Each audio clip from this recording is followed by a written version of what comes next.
Hello guys, so welcome back to my channel. It's my Lavanya. So ముందుగా నా ఛానల్ని ఎవరైతే ఫస్ట్ టైం చూస్తున్నారో please do like, share and subscribe. So నిన్న అయితే మనకి గంగోత్రి దర్శనం అయితే అయిపోయింది. సో రిటర్న్ ఉత్తరకాశీకి అయితే వచ్చాము. ఉత్తరకాశీలో నైట్ స్టే చేసి ఇప్పుడు మార్నింగ్ మేము 7 o'clock అయితే మేము శ్రీనగర్కి అయితే స్టార్ట్ అయ్యాము. శ్రీనగర్ నుంచి రుద్రప్రయాగ్ నుంచి కేదార్నాథ్ అయితే వెళ్ళాలి. సో మనకి మిడ్ పాయింట్ వచ్చేసి శ్రీనగర్. సో మనకి ఉత్తరకాశీ నుంచి శ్రీనగర్కి అయితే బస్సెస్ ఉన్నాయి. డైరెక్ట్ కేదార్నాథ్కి అయితే బస్సెస్ అవైలబుల్ ఉండదు. దాని టికెట్ కూడా మేము ముందు రోజే అయితే తీసుకున్నాము. ఒక టికెట్ వచ్చేసి 420 అలా పడింది పర్ హెడ్ 420 రూపీస్. సో ఇప్పుడైతే మేము కేదార్నాథ్కి అయితే వెళ్ళబోతున్నాము. చూస్తున్నారు కదా ఇక్కడ అలకనంద నది ఎంత బాగుంది. సో చూసారు కదా మొత్తం నది. ఈ నది చుట్టూ మేము ఆల్మోస్ట్ ఒక 4.5 అవర్స్ అయితే ఈ నది చుట్టూ ట్రావెల్ చేసాము. అంటే ఫస్ట్ ఒక కొండ ఎక్కి మళ్ళీ ఆ కొండ దిగి మళ్ళీ ఇంకొక కొండ మీదకి అయితే వెళ్ళబోతున్నాము. సో శ్రీనగర్కి మేము రీచ్ అయింది అయితే 1 o'clock అయితే రీచ్ అయ్యాము. మా బస్ అయితే 7:15, 7:20కి అయితే ఉత్తరకాశీలో స్టార్ట్ అయింది. ఆల్మోస్ట్ ఒక 5 hours అయితే జర్నీ పట్టింది. మళ్ళీ అక్కడి నుంచి ఇంకొక 4 hours జర్నీ అయితే ఉంది. సో మనకి ఏంటంటే డైరెక్ట్ బస్సెస్ అయితే అవైలబుల్ ఉండవు. సో మనం శ్రీనగర్ వెళ్ళి శ్రీనగర్ నుంచి అయితే వెళ్ళాలి. శ్రీనగర్ నుంచి యాక్చువల్గా అక్కడి నుంచి కూడా డైరెక్ట్ బస్సెస్ అయితే అవైలబుల్ లేదు. రుద్రప్రయాగ్ వెళ్ళాలి. శ్రీనగర్ నుంచి రుద్రప్రయాగ్ నుంచి మళ్ళీ మనకి సోన్ప్రయాగ్ అయితే ఉంటాయి. సో అక్కడి నుంచి అయితే డైరెక్ట్గా అయితే కంప్లీట్గా ఉండదు. మీ ఓన్ వెహికల్ అయితే మీరు డైరెక్ట్గా శ్రీనగర్ నుంచి అయితే వెళ్ళిపోవచ్చు. సో మళ్ళీ మనకి రుద్రప్రయాగ్ అయితే 70 రూపీస్ అలా తీసుకున్నారు బస్సు మనకి శ్రీనగర్ టు రుద్రప్రయాగ్. సో ఇక్కడ కనిపిస్తుంది కదా, ఇదే శ్రీనగర్. ఈ మెయిన్ రోడ్ అంతా కనిపిస్తుంది కదా. సో మనం ఇప్పుడు వెళ్ళబోతుంది ఈ కొండ మీదకి వెళ్ళాలి. ఆ కొండ మీద నుంచి మళ్ళీ కిందికి దిగితే అప్పుడు శ్రీనగర్ అనేది వస్తుంది. ఇది మాత్రం ఇప్పుడు ఈ ఏరియా మాత్రం శ్రీనగరే. సో ఫుల్ చెకింగ్ అయితే ఉంది మనకి.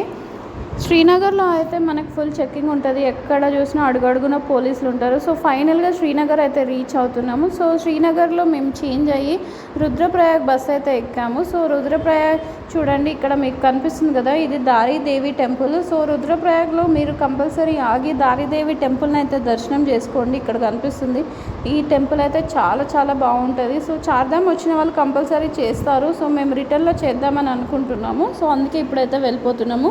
ఇది మొత్తం వచ్చేసి మనకి రుద్రప్రయాగ్. ఇప్పుడు రుద్రప్రయాగ్ నుంచి అయితే మళ్ళీ మేము వేరేదైతే చేంజ్ అవ్వాలి డైరెక్ట్గా సోన్ప్రయాగ్కి. చూడాలి అక్కడ మాకు బస్సెస్ దొరుకుతాయా లేదా అనేది. సో మాకైతే అక్కడ బస్సు అయితే దొరకలేదు, ఏదో టైంకి ఉండే. సో మేము రుద్రప్రయాగ్ వెళ్ళే వరకు మాకు ఆల్మోస్ట్ 3:30 అలా అయింది. సో లేట్ అయిపోతుందని మేము బొలెరాలో అయితే వెళ్ళిపోయాము. సో బొలెరాలో మాకు రుద్రప్రయాగ్ నుంచి గుప్తకాశీకి ఉండే, గుప్తకాశీ నుంచి మళ్ళీ సోన్ప్రయాగ్ అయితే ఉండే. సో మాకు రుద్రప్రయాగ్ నుంచి గుప్తకాశీకి అయితే 150 రూపీస్ తీసుకున్నారు. గుప్తకాశీ నుంచి సోన్ప్రయాగ్కి మళ్ళీ 200 రూపీస్ తీసుకున్నారు బొలెరాస్. సో మోస్ట్లీ మీరు బొలెరా అయితే అవాయిడ్ చేయండి, ఎందుకంటే వాళ్ళు చాలా రఫ్గా డ్రైవింగ్ చేస్తారు. సో మీరు మోస్ట్లీ అదైతే అవాయిడ్ చేయండి. మాకు ఇంకా లేట్ అయిపోతుందని తప్పకు మేము ఎక్కాల్సి వచ్చింది. ఇన్ కేస్ తప్పకపోతే మీరు ఎక్కండి, కానీ మోస్ట్లీ బస్సెసే ప్రిఫర్ చేయండి. సో ఛార్జెస్ అయితే వాళ్ళు మనకి గుప్తకాశీ నుంచి సోన్ప్రయాగ్కి 200 రూపీస్ అయితే తీసుకున్నారు పర్ హెడ్. వచ్చేసి రుద్రప్రయాగ్ ఇక్కడ కనిపిస్తుంది కదా, ఇక్కడ బొలెరాస్ ఇవన్నీ ఆగున్నాయి కదా, ఈ బొలెరాసే మనకి గుప్తకాశీకి వెళ్తాయి. సో వాళ్ళు చెప్తారు దానికి ప్రాబ్లం లేదు, ఎక్కడ దిగాలి, మీరు అక్కడి నుంచి ఏది తీసుకెళ్ళాలి అని. సో మేము గుప్తకాశీ రీచ్ అయిపోయాము. గుప్తకాశీ నుంచి ఇప్పుడు సోన్ప్రయాగ్ అయితే వెళ్తున్నాము. చూడండి కొండలు. ఈవినింగ్ ఇప్పుడు 4:35 అలా అవుతుంది. చాలా అంటే చాలా బాగా అనిపించింది. సో మనం ఇంకా కొంచెం సేపట్లో మనం కేదార్నాథ్ రీచ్ అయిపోతాము అన్న హ్యాపీనెస్ అయితే చాలా ఉంది. ఇక్కడ కనిపిస్తున్నాయి కదా బస్సెస్, ఆ చిన్న రోడ్ నుంచి అయితే రావాలి. ఫైనల్గా సోన్ప్రయాగ్ అయితే రీచ్ అయిపోయాము. ఇది సోన్ప్రయాగ్. మనకి ఇది సోన్ప్రయాగ్ పార్కింగ్. ఇక్కడ చూడండి చాలా పెద్ద పార్కింగ్ అయితే ఉంటుంది ఇక్కడ. అండ్ దీనికి ముందు సీతాపూర్ కూడా ఉంటుంది పార్కింగ్. మీరు అక్కడన్నా చేసుకోవచ్చు, ఇక్కడన్నా చేసుకోవచ్చు. సో ఫైనల్గా సోన్ప్రయాగ్ అయితే రీచ్ అయిపోయాం. సో ఇప్పుడు ఆల్రెడీ దేవుని చూసిన ఫీలింగే వచ్చేస్తుంది. ఇక్కడ కనిపిస్తున్నాయి కదా ఈ షాప్స్ పైన ఉన్నవి, అవి డామెటరీస్ లాగా ఉంటాయి. ఎవరైనా సింగిల్గా వస్తే మాత్రం అందులో స్టే చేయొచ్చు. వాష్రూమ్ ఫెసిలిటీ అవి ఉన్నాయో లేదో తెలియదు. ఇటు సైడ్ కనిపిస్తున్నాయి ఇవన్నీ రూమ్స్ మనకి. సో రూమ్స్ మాత్రం 1500, 2000కి మాత్రం తక్కువగా అయితే ఎక్కడ లేదు. మనకి రూమ్స్ ఎదురుగానే మనకి రిజిస్ట్రేషన్ పాయింట్ అయితే ఉంది, ప్రాబ్లం లేదు. దానికోసం మనం ఎక్కడ ఇంకా చాలా దూరం నడవాల్సిన అవసరం అయితే లేదు. సో ఇక్కడ నుంచే మనం ఈ పైనకి మనం ట్రెక్కింగ్ అయితే వెళ్ళాలి. సో ఈవినింగ్ కూడా చాలామంది ట్రెక్ అయితే చేస్తున్నారు. సో ఫైనల్గా మేము 1500కి ఒక రూమ్ అయితే తీసుకున్నాము. గీజర్ కూడా ఇచ్చారు. సో గీజర్ అనేది ఇక్కడ మ్యాండేటరీ, ఎందుకంటే ఎప్పుడు క్లైమేట్ మారుతుందో తెలీదు. ఈ రూమే మేము తీసుకున్నది 3 బెడ్ 1500. సో మార్నింగ్ వ్యూ అయితే ఇది 9 o'clock 8:30 అలా అవుతుంది. చూడండి ఇప్పుడు కూడా చాలామంది జనాలు వెళ్ళి చేయించుకుంటున్నారు. మేము ముందు రోజే అయితే మేము రిజిస్ట్రేషన్ అయితే చేయించుకున్నాము. టోకెన్ అయితే అదేమి ఇవ్వరు, పైన ఇస్తారని చెప్పారు టెంపుల్లో పైన. సో మేము జస్ట్ పేపర్స్ చూపించి మేమైతే ట్రెక్కింగ్ స్టార్ట్ చేసాము. సో ఇక్కడ నుంచి మా ట్రెక్కింగ్ పాయింట్ అయితే స్టార్ట్ అయింది. ఇప్పుడు టైం వచ్చేసి 10 o'clock అయితే అవుతుంది. సో మేము కొంచెం లేట్గా స్టార్ట్ అయ్యాము, ఎందుకంటే మాకు మొత్తం ట్రావెల్ చేసి మాకు కొంచెం హెల్త్ సహకరించలేదు, అందుకే కొంచెం లేట్గా స్టార్ట్ అయ్యాము. సో మనకి సోన్ప్రయాగ్ నుంచి ఒక హాఫ్ కిలోమీటర్ వస్తుంది. సోన్ప్రయాగ్ నుంచి అయితే మనకి ఒక హాఫ్ కిలోమీటర్ అయితే వెళ్ళాల్సి ఉంటుంది బొలేరాస్కి. సో ఆన్ ది వే ఇది మొత్తం సోన్ప్రయాగ్. సో ఇప్పుడు బొలేరా దగ్గరికి అయితే వెళ్తున్నాము. సో ఒక బ్రిడ్జ్ ఉంటుంది, మీకు కనిపిస్తుంది కదా, ఆ బ్రిడ్జ్ దాటితే అటు సైడ్ ఉంటాయి మనకి బొలేరాస్. గౌరీకొండ వరకు వెళ్తాయి. 5 kilometers అయితే మనము బొలేరాస్లో ట్రావెల్ చేయాలి. 5 kilometers అంటారు కానీ అది 3 kilometersకే ఆపేస్తారు, ఎందుకంటే ఫుల్ ట్రాఫిక్ జామ్ అయితే ఉంటుంది. నేను చూపిస్తాను మీకు ఎక్కడి వరకు ట్రాఫిక్ జామ్ ఉంటుందో. సో మేము ఒక 2 kilometers అయితే దిగి నడుచుకుంటూ అయితే వెళ్ళిపోయాము. ఇక్కడ కింద ఉంటాయి, మనం కిందికే వాళ్ళ పార్కింగ్ దగ్గరికి వెళ్ళి అయితే ఎక్కాల్సి ఉంటుంది. సో అక్కడ ఫుల్ అయితేనే వీళ్ళు ఒక్కొక్కటి కదులుతారనమాట, ఏది ఫుల్ కాకపోయినా అస్సలుకి వెళ్ళరు. సో మేము ఫైనల్గా బొలేరాలో అయితే కూర్చొని చూడండి ఇంత ట్రాఫిక్ జామ్ అయితే ఉంటుంది. ఒక 2 kilometers అవతల నుంచి ట్రాఫిక్ జామ్ అయితే ఉంది. చాలాసేపు వెయిట్ చేసి మేమైతే వెళ్ళిపోయాము. ఆల్మోస్ట్ 12 అయిపోయింది, ఇప్పుడు 12:15 అయితే అవుతుంది. ఇంకా బ్రేక్ఫాస్ట్ కూడా చేయలేదు. ఇది మొత్తం గౌరీకొండ. ఇక్కడ గౌరీకొండలో టెంపుల్ అయితే ఉంటుంది. ఈ టెంపుల్ని దర్శనం చేసుకొని అయితే వెళ్ళండి. అండ్ ఇక్కడ మనకి హాట్ వాటర్ కూడా వస్తుంది. సో గౌరీకొండ గేట్వే అని అంటారు. సో గౌరీకొండ వచ్చే వరకే చూసారు కదా మా ఫేస్ ఎలా అయిపోయిందో, ఎందుకంటే మేము ఆల్రెడీ తడిచాము, వర్షం పడింది. సో ఇక్కడ నుంచి స్టార్ట్ అవుతుంది. చూడండి వర్షం పడి రోడ్స్ ఎలా ఉన్నాయో, మొత్తం గుర్రాలది పెండ అంతా. సో ఈ రోడ్లో మనం నడవాలి, జారకుండా జాగ్రత్తగా. ట్రెక్కింగ్ షూస్ అయితే తీసుకోండి కంపల్సరీ. ట్రెక్కింగ్ షూస్ లేకపోతే మాత్రం చాలా కష్టము. మీకు స్లిప్పర్స్ అలా వేసుకుంటే, నార్మల్ షూస్ అలా వేసుకుంటే జారిపోతాయి. సో మేము ఒక హాఫ్ కిలోమీటర్కే అలసిపోయాము ఆల్రెడీ. గౌరీకొండ నుంచి గేట్వే రావడానికి ఒక 1.5 kilometers అయితే ఉంది. సో ఫైనల్గా భైరవ్ బాబా దర్శనం అయితే చేసుకొని మేము ముందుకైతే స్టార్ట్ అయ్యాము. సో వర్షం అయితే పడుతుందనేసి మేము రెయిన్ కోట్స్ వేసుకున్నాము. సో మీరు వచ్చేటప్పుడు మాత్రం కంపల్సరీ రెయిన్ కోట్స్ అయితే క్యారీ చేయండి. అండ్ వామ్ క్లాత్స్ అయితే కంపల్సరీ తీసుకోండి, ఎందుకంటే క్లైమేట్ 5 minutesకి ఒకసారి కూడా చేంజ్ అయిపోతూ ఉంటుంది, మనకి సిచ్యువేషన్ అలా ఉంటుంది. సో మనం చెప్పలేము. సో కంపల్సరీ మీరైతే అవన్నీ క్యారీ చేయండి.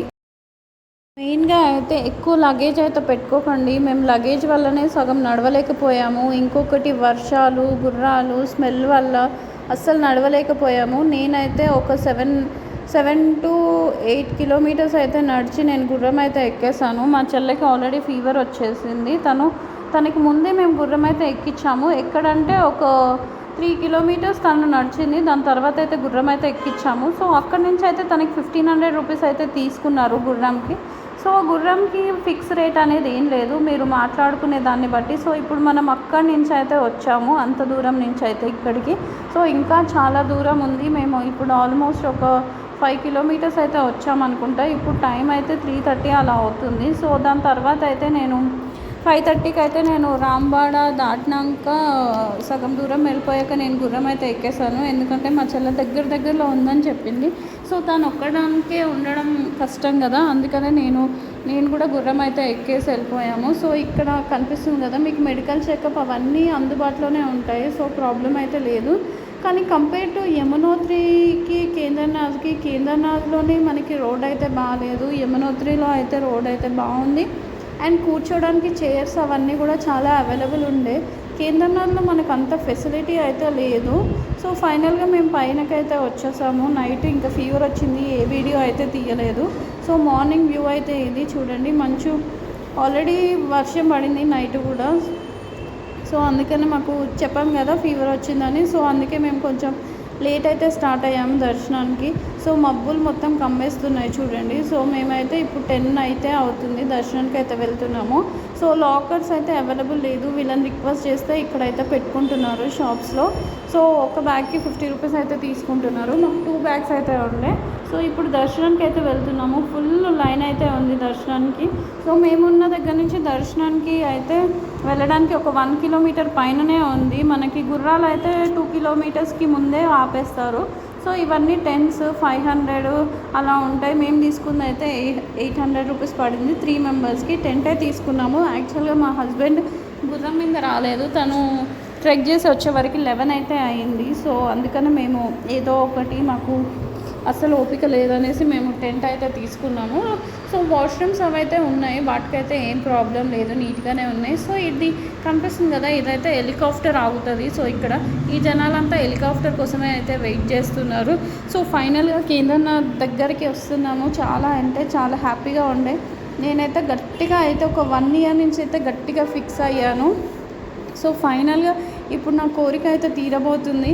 ఆల్రెడీ ఇప్పుడు నేను దోధామ్ అయితే అయిపోయింది. ఇప్పుడు ఇంకొకటి చార్ధామ్కి ఇంకొక టెంపుల్ కేదార్నాథ్ ఒకటి దర్శనం చేసుకొని ఇంకా బద్రీనాథ్ ఒకటి చేసుకుంటే నా చార్ధామ్ యాత్ర అయితే కంప్లీట్ అవ్వబోతుంది. సో ఫైనల్గా నా డ్రీమ్ అయితే నెరవేరబోతుంది. సో మా మొహాలు చూసారు కదా ఎలా అయిపోయాయో. ఇంత లైన్ అయితే ఉంది, ఒక 4 కిలోమీటర్స్ అయితే. సో కేదార్నాథ్ టెంపుల్ ఏంటి అంటే 12 o'clock నుంచి 2 o'clock అయితే టెంపుల్ అయితే క్లోజ్ ఉంటుంది. మేము లైన్లో నించున్నప్పుడు టైం అయితే 11:30 అలా అయింది. సో ఒక హాఫ్ అన్ అవర్కి టెంపుల్ అయితే క్లోజ్ అని చెప్పారు.